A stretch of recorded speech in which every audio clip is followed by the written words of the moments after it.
और आइए national quality service competition की शुरुआत करने से पहले टीम बेरमोस आप सभी का हार्दिक अभिनंदन करती है। वह आपसे कुछ कहना चाहती है। जीत की खातिर बस जुनून चाहिए, जिसमें उबाल ऐसा खून चाहिए, ये आसमान भी आ जाएगा जमीन पर, बस इरादों में जीत की गूंज चाहिए। We are team बेरमोस, which means best, reliable, advanced, high performance, motivated, outstanding and solution oriented. श्रीमान जी, अब हम आपको अपनी कंपनी से इंट्रोड्यूस करवाना चाहते हैं। हमारी कंपनी का नाम है इंडिया जापान लाइटिंग। यह एक कोयतो ग्रुप की कंपनी है। इंडिया में इसके 3 प्लांट हैं। चेन्नई प्लांट जिसकी स्थापना 1996 में हुई, बाबल प्लांट जिसकी स्थापना 2006 में हुई, और गुजरात प्लांट जिसकी स्थापना 2020 में हुई। और हमारा संबंध बाउल प्लांट से है। महोदय जी, हमारी कंपनी को समय समय पर कुछ बहुमूल्य सर्टिफिकेट और अचीवमेंट से नवाजा गया है, जो कि इस प्रकार है। IATA 16949, ISO 14001, ISO 50001, ISO 45001 और ISO 27001। महोदय जी, आइए अब अपनी कंपनी के मेजर कस्टमर से इंट्रोड्यूस कराते हैं। हमारे कंपनी के मेजर कस्टमर है Maruti Suzuki, Honda, Tata, Yamaha, Ashok Leyland इत्यादि। हमारी company commercial vehicle, passenger vehicle और 2 व्हीलर के लैंप मैन्युफैक्चर और डिजाइन करती है।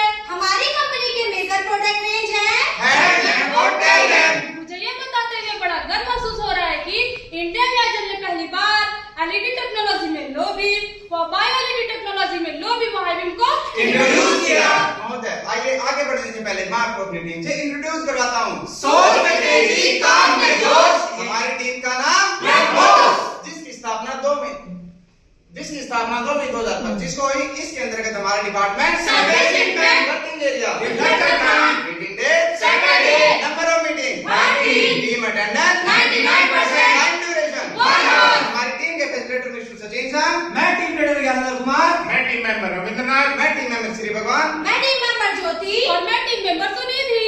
पीटीसीए साइकिल के माध्यम से हमने क्वालिटी सर्कल के 12 स्टेप को फॉलो किया। इसके बाद हमने कृषि स्टोरी के 12 स्टेप को ध्यान में रखते हुए अपने क्वालिटी सर्कल का रोड मैप तैयार किया तथा उसकी समय सीमा भी निर्धारित की। आइए अब हमारा स्टेप 1 है प्रॉब्लम आइडेंटिफिकेशन।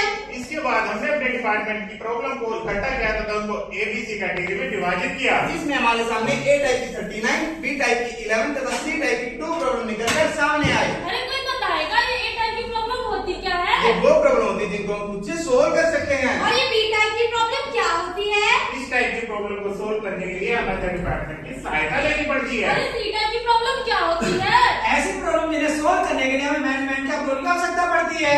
आइए अब हमारा स्टेप 2 है प्रॉब्लम सिलेक्शन। अपनी प्रॉब्लम को सेलेक्ट करने के लिए हमने अपने डिपार्टमेंट सर्विस ट्रीटमेंट का प्लान बाय रिजेक्शन एनालिसिस किया, जिसमें हमने पाया कि हमारा रिफ्लेक्टर प्लांट का रिजेक्शन परसेंटेज सबसे ज्यादा है। और इसके बाद हमने रिफ्लेक्टर प्लांट के लास्ट 4 मंथ का डाटा कलेक्ट किया तो हमने पाया कि रिफ्लेक्टर प्लांट का रिजेक्शन परसेंटेज टारगेट से ज्यादा है, जो कि 4.1% है। इस स्टेप में हमने डिफेक्ट वाली प्रॉब्लम को जानने के लिए पैरेट एनालिसिस किया तो हमने पाया कि फ्लैश की प्रॉब्लम सबसे ज्यादा थी, जो कि 35.4% थी।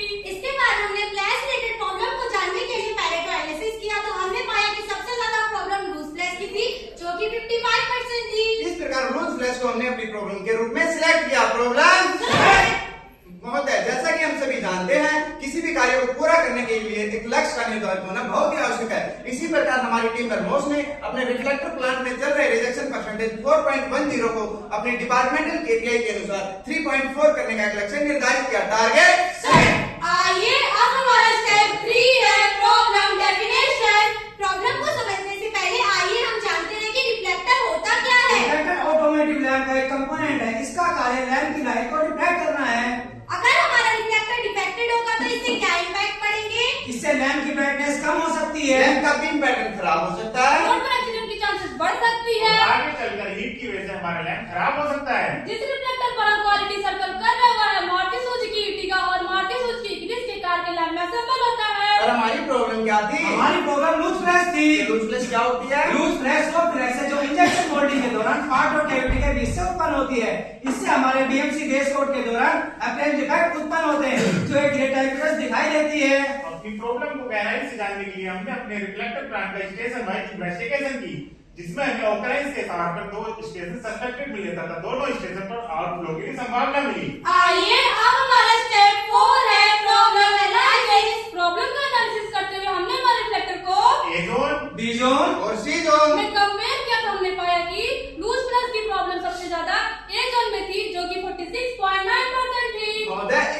हमने डिफेक्टिव रिफ्लेक्टर को डिसअसेंबल किया तथा उसमें से लूज फ्लैश को एकत्रित किया, उसके बाद उसके कलर, मेटल और साइज का पता लगाया। आइए अब हमारा स्टेप 5 है finding out possible causes. Possible causes को समझने के लिए हमने ब्रेनस्टॉर्मिंग की। ब्रेनस्टॉर्मिंग से प्राप्त सभी पॉसिबल कॉज को मैन, मशीन, मेथड, मेटल में डिवाइड किया तथा त्रिभुज डायग्राम बनाया। और इसके बाद हमने मैन से रिलेटेड सभी पॉसिबल कॉज को वैलिडेट किया तो हमने पाया कि हमारे मैन से रिलेटेड सभी कॉज एज पर स्टैंडर्ड थे, इसलिए इस कॉज को हमने इनवैलिड किया। और इसके बाद हमने मशीन कैटेगरी पॉसिबल कॉज को जब वैलिडेट किया तो हमने पाया कि हमारे दो कॉज आउट ऑफ स्टैंडर्ड थे, इसलिए इस कॉज को हमारी टीम ने वैलिडेट किया। इसके बाद मेथड से रिलेटेड हमने सभी पॉसिबल कोर्स का वैलिडेशन किया, इसमें हमें सभी possible course as per standard मिले, इसलिए इसको हमारी टीम ने इनवैलिड किया। इसके बाद हमने मटेरियल से रिलेटेड सभी पॉसिबल कॉजेज का वैलिडेशन किया तो हमने पाया कि हमारे सभी कॉजेज एज पर स्टैंडर्ड थे, इसलिए हमारी टीम ने इसको इनवैलिड किया। इसके बाद हमने गैमा और एविडेंस के आधार पर अपने सभी पॉसिबल कोज को फिल्टर किया तो हमारे सामने दो पोटेंशियल कोज निकल कर सामने आए, जिसमें हमारा पहला पोटेंशियल कोज था कि वाटर प्रेशर को मॉनिटर करने के लिए हमारे पास कोई प्रोविजन अवेलेबल नहीं था। जो हमारा दूसरा पोटेंशियल कोज मिला वो मिला कि जो हमारी इनपुट वाइब्रेट टेबल थी वो हमें डस्टी मिली। आइए अब हमारा स्टेप 6 है रूट कॉज एनालिसिस। श्रीमान जी, इसके बाद हमने अपनी प्रॉब्लम के रूट कॉज को जानने के लिए बाय एनालिसिस किया। अरे ज्ञानेंद्र सर, हमारी प्रॉब्लम क्या थी? हमारा वाटर का प्रेशर इनसफिशिएंट था, इनसफिशिएंट क्यों था? क्योंकि after washing loose flash remove नहीं हो रही थी। अरे भगवान जाने लूज फ्लैश रिमूव क्यों नहीं हो रही थी? क्योंकि नोजल में वाटर का फ्लो कम था। फ्लो कम क्यों था? क्योंकि वॉशिंग एरिया का वाटर प्रेशर कम था। वाटर प्रेशर कम क्यों था? प्रेशर को मॉनिटर करने के लिए हमारे पास कोई प्रोविजन अवेलेबल नहीं था। प्रोविजन अवेलेबल क्यों नहीं था? क्योंकि हमारे वॉशिंग एरिया में प्रेशर गेज अवेलेबल नहीं था। अच्छा, क्या यही हमारा रूट कॉज है? हाँ, यही हमारा रूट कॉज है। आइए अब हमारा स्टेप 7 है डेटा एनालिसिस।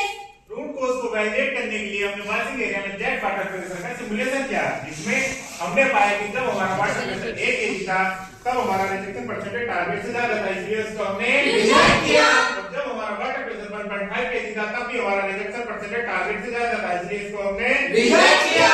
और जब हमारा वाटर प्रेशर 2 kg था तब भी हमारा रिजेक्शन परसेंटेज टारगेट से ज्यादा था, इसलिए इसको हमने रिजेक्ट किया। और जब हमारा वाटर प्रेशर 3 kg था तब हमारा रिजेक्शन परसेंटेज अंडर टारगेट था, इसलिए इसको हमने एक्सेप्ट किया। आइए अब हमारा स्टेप 8 है डेवलपमेंट ऑफ सॉल्यूशन। इसके बाद हमने हमारे दोनों काउंटर मेजर का क्वालिटी, कॉस्ट, लीड टाइम के आधार पर उनकी फिजिबिलिटी टेस्ट की तो हमने पाया कि हमारे दोनों counter measure feasible to implement थे। इसके बाद हमने काउंटर मेजर मैट्रिक्स के माध्यम से समय सीमा निर्धारित की और हमारी टीम मेंबर्स की रिस्पांसिबिलिटी तय की, जो कि इस प्रकार है। आइए अब हमारा स्टेप 9 है फोर्सिंग प्रोबेबिलिटी टेस्ट। इस क्वालिटी सर्कल को पूरा करने के लिए हमें कुछ कठिनाइयों का सामना करना पड़ सकता था, जिसका अनुमान हमने पहले ही लगा लिया तथा काउंटर मेजर भी तय कर लिए।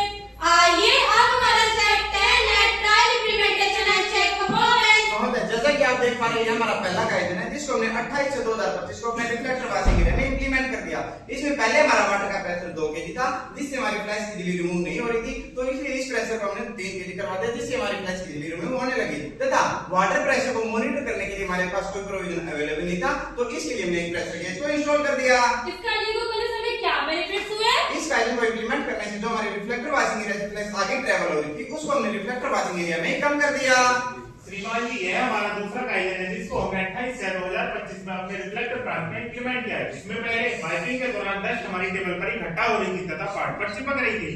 इसके लिए हमने mesh type wiping table provide की तथा टेबल के नीचे वाटर टैंक इंस्टॉल करवाई। इस गाइडलाइन से हमें क्या बेनिफिट मिले? जो डस्ट हमारी टेबल पर इकट्ठा हो रही थी वह मैश टेबल द्वारा वाटर ट्रे में जाना स्टार्ट हो गई।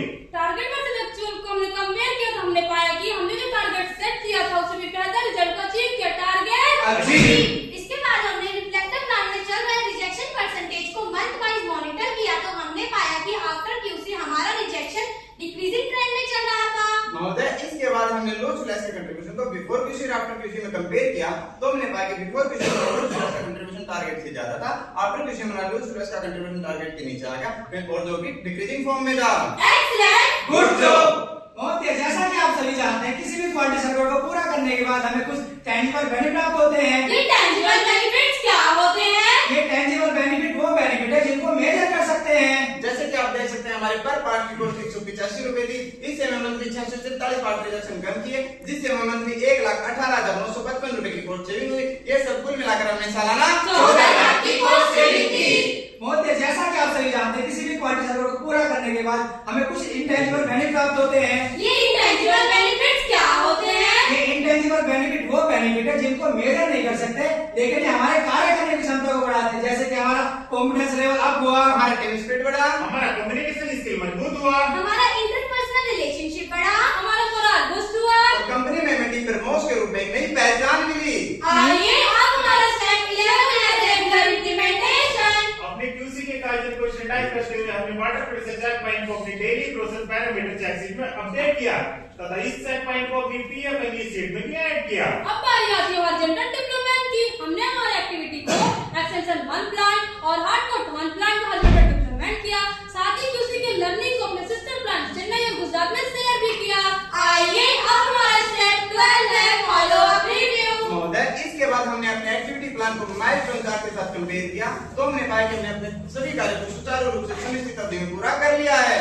इस क्वालिटी सर्कल को पूरा करने के लिए हमने कुछ टूल्स और टेक्निक का यूज किया, जैसे कि ABC analysis, brainstorming, PDCA cycle, activity plan, bar graph, check sheet, fishbone diagram और पैरेटो चार्ट। जैसा कि आप सभी जानते हैं कि क्वालिटी सर्कल एक निरंतर चलने वाली प्रक्रिया है, उसी को मद्दे रखते हुए हमारी टीम ब्रह्मोस ने जो नेक्स्ट प्रोजेक्ट चुना है वो है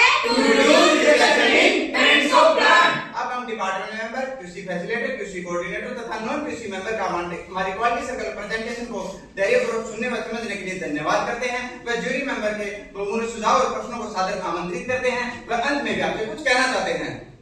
लक्ष्य ना हासिल हो पाए कदम मिला के चल सफलता